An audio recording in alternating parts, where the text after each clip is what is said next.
بسم اللہ الرحمن الرحیم۔ معزز سامعین کرام، امید کرتا ہوں کہ آپ خیر و عافیت سے ہوں گے۔ اللہ تعالیٰ آپ کو شاد و باد رکھے۔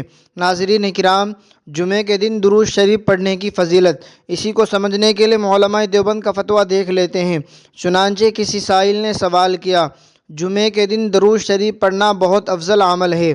ایک حدیث میں آتا ہے کہ جو شخص جمعے کے دن 200 دفعہ درود شریف پڑھے گا، اس کے 200 سال کے گناہ معاف ہو جائیں گے۔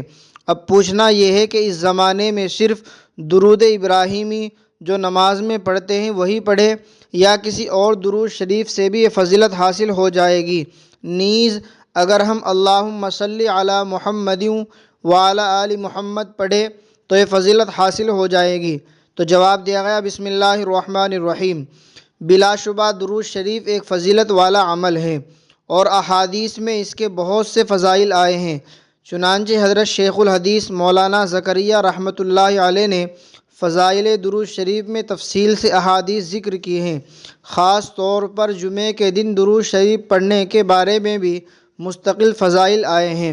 مثلا نبی اکرم صلی اللہ علیہ وسلم نے ارشاد فرمایا، تمہارے دنوں میں سب سے افضل دن جمعے کا دن ہے، اس دن کثرت سے درود پڑھا کرو کیونکہ تمہارا درود مجھے پہنچایا جاتا ہے۔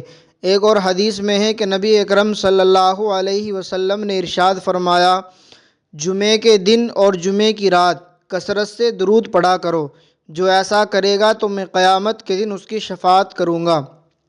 رہی آپ کی بیان کردہ فضیلت پر مشتمل حدیث، تو وہ ہمیں تلاش کرنے پر نہیں ملی۔ البتہ اس بارے میں یہ اصولی بات سمجھ لینی چاہیے کہ جن روایات میں درود کے مخصوص الفاظ کا ذکر ہے، ان کے مطابق فضیلت بھی انہی الفاظ کو پڑھنے پر ملے گی، اور جن میں مخصوص الفاظ کے بغیر کوئی فضیلت بیان کی گئی ہے تو امید ہے کہ درود کے کوئی بھی مسنون الفاظ پڑھے جائیں گے، وہ فضیلت حاصل ہوگی۔ اگر آپ کی بیان کردہ مذکورہ روایت ثابت ہے تو یہ اصول اس پر بھی لاگو کیا جا سکتا ہے۔ فقط واللہ تعالی عالم۔ دارالافتاء، جامعہ علوم اسلامیہ، علامہ محمد یوسف بن نوری، ٹاؤن۔